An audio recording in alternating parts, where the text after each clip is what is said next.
Olá, hoje a gente mergulha numa narrativa curta, mas de enorme repercussão, lá do livro de Gênesis, a história de Onã, um dos filhos de Judá. Isso mesmo. Nossa fonte principal aqui é o artigo Onã, um dos filhos de Judá que se relacionou com Tamar.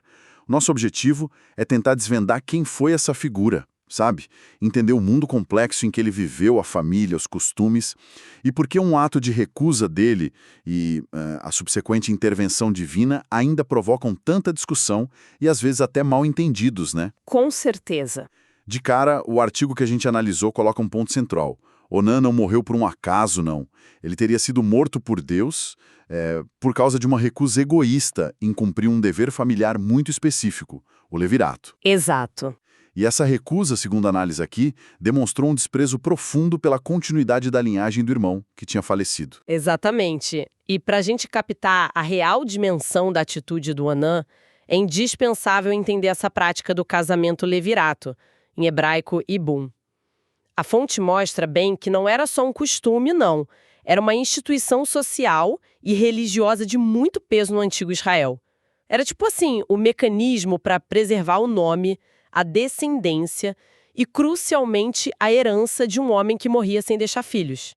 Entendi. Sem entender o peso do ibum, a história de Onã perde muito do seu significado, sabe?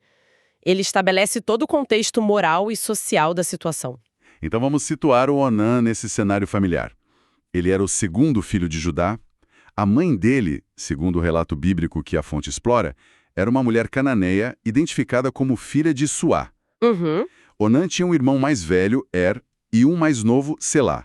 E o próprio Judá, o pai, é apresentado no artigo como uma figura, assim, cheia de nuances, né? Sim, bastante complexa. Por um lado, teve aquele papel ambíguo, na história de José, sugerindo vender o irmão em vez de matá-lo.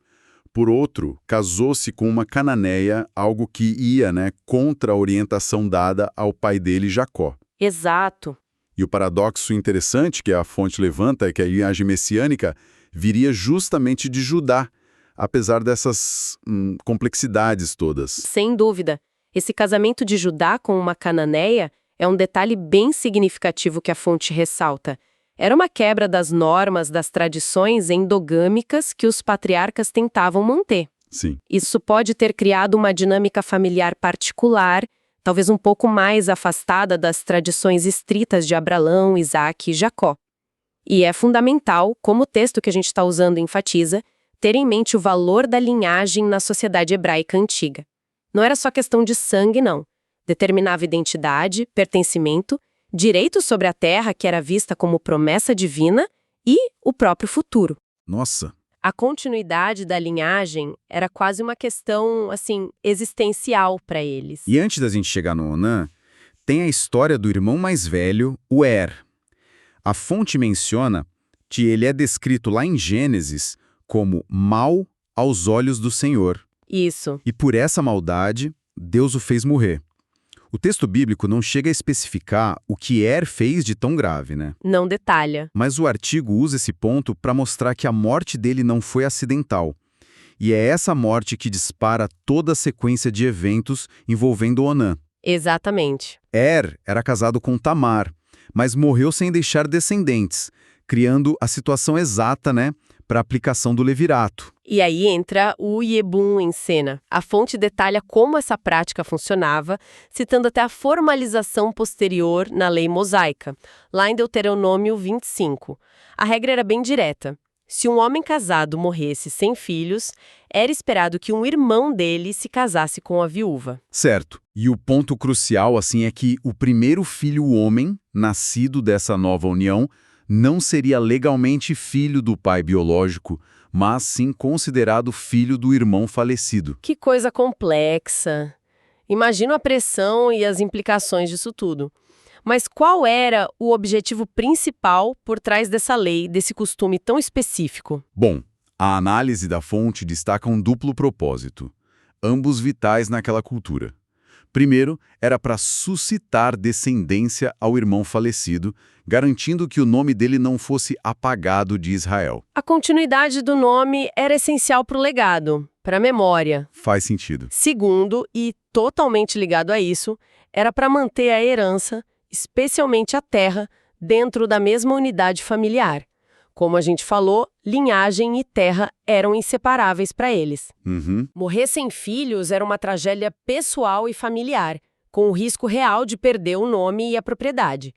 Por isso, o levirato, como o artigo enfatiza bem, ia além de um mero arranjo social. Era percebido como uma obrigação de piedade, sabe? Um ato de justiça para o morto e um amparo para a viúva. Claro, a viúva ficaria numa situação muito precária, né? Exatamente. Sem um homem na família para prover e proteger. Era uma questão de sobrevivência também. Entendido.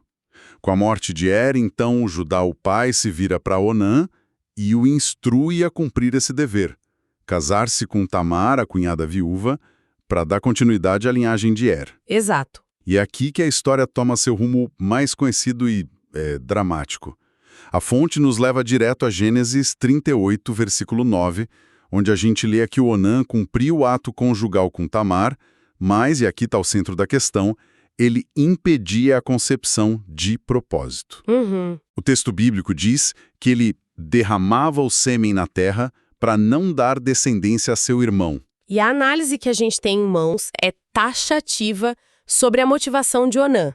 Puro egoísmo, ele compreendia perfeitamente as regras do levirato, sabia que qualquer filho homem gerado com Tamar seria legalmente considerado filho de Er, não dele. Ah, entendi. Isso significaria que a herança de Er passaria para esse filho e não seria absorvida por Onã ou pelos outros irmãos. Ou seja, cumprir o dever do levirato poderia, na prática, diminuir a sua própria fatia futura da herança de Judá. Quer dizer, ele fez as contas e viu que não valia a pena para ele pessoalmente. Colocou o próprio interesse acima de tudo. Precisamente. A fonte argumenta que ele priorizou seus cálculos de ganho pessoal, seja financeiro, seja de status como herdeiro principal, acima de uma obrigação que tinha raízes profundas na estrutura familiar e religiosa da época. Que complicado. Ao fazer isso, ele não só desobedeceu ao costume e à ordem do pai, mas também demonstrou um profundo desrespeito pelo legado do irmão falecido e, não menos importante, agiu com enorme injustiça para com Tamar, negando a ela o direito fundamental à segurança e à continuidade que o levirato visava proporcionar. Usou ela, basicamente. Exato. Ele a usou para satisfazer o próprio desejo, mas recusou a responsabilidade que vinha junto. E a reação divina, segundo o relato, foi imediata e fatal. O versículo seguinte, Gênesis 38:10, é direto. O que ele fazia era mal aos olhos do Senhor, por isso o Senhor também o fez morrer. Sim. O artigo que a gente está analisando faz questão de frisar isso, né? Que o texto bíblico apresenta como um ato direto de julgamento divino, não uma consequência indireta ou uma doença. Exatamente. Isso sublinha a gravidade com que a atitude de Onã foi encarada ali naquele contexto. Certo. E é crucial a gente aprofundar um pouco mais nas implicações desse pecado, que a fonte esmiuça bem. Não se trata apenas do ato físico de interromper a concepção, entende? O artigo aponta para pelo menos 3 camadas de transgressão. A primeira é a desobediência a um costume estabelecido, que mais tarde seria codificado em lei. Mesmo sendo costume, tinha força de lei moral, né? Exato. Mesmo sendo um costume na época de Onã, ele tinha essa força. Recusar-se a cumpri-lo era um ato de rebeldia contra a ordem social e implicitamente contra a vontade divina que se acreditava sustentar essa ordem. Ou seja, não era só quebrar uma regra social, era desafiar um princípio ético e religioso fundamental daquela sociedade. Faz sentido. Exatamente. A segunda implicação, muito forte no contexto bíblico, é a desconsideração pela linhagem e pela herança. A atitude egoísta de Onã revelou um desprezo pela continuidade do nome e da memória de Er.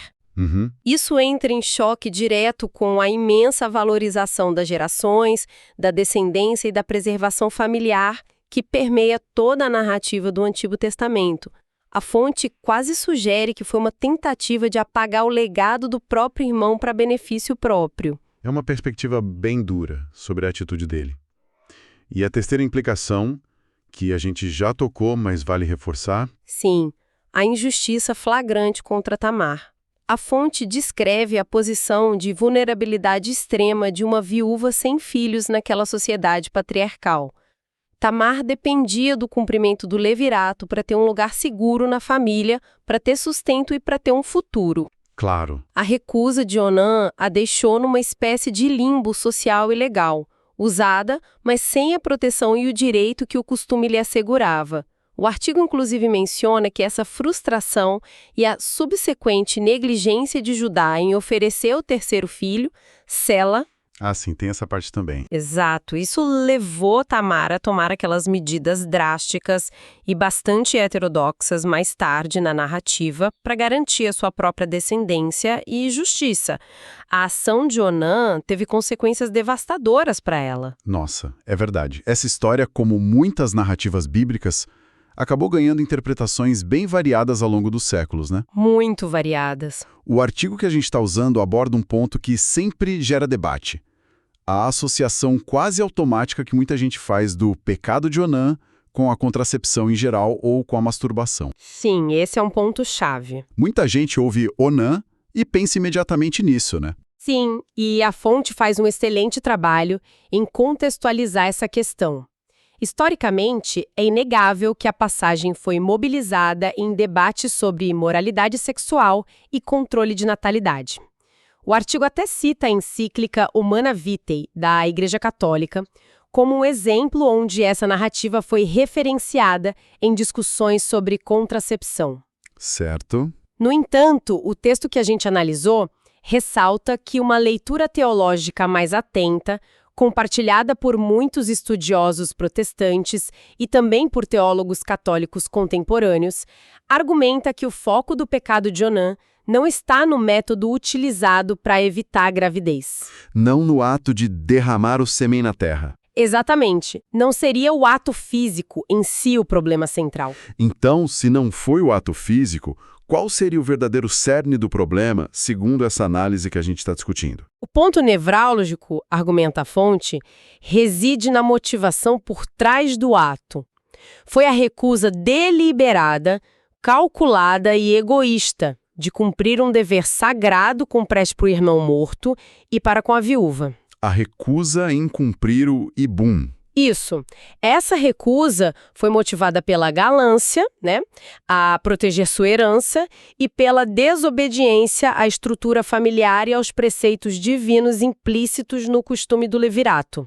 Essa interpretação conecta a história diretamente à mentalidade da época, onde a posteridade era vista não só como uma bênção pessoal, mas como parte crucial da aliança de Deus com seu povo. Ter filhos era garantir a continuidade da promessa.